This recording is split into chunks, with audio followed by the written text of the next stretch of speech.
Hello, good morning, good evening. Ako nga pala si Escape. Ito para sa mga walang boyfriend ha.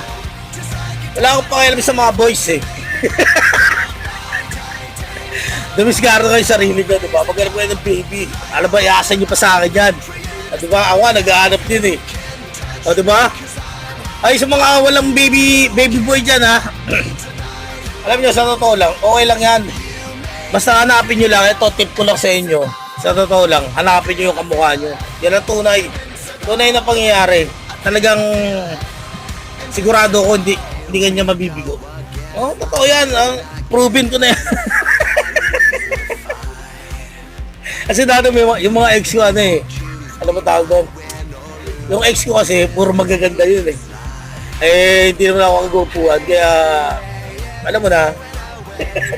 Kasi kapag sinabi kong pangit sila, di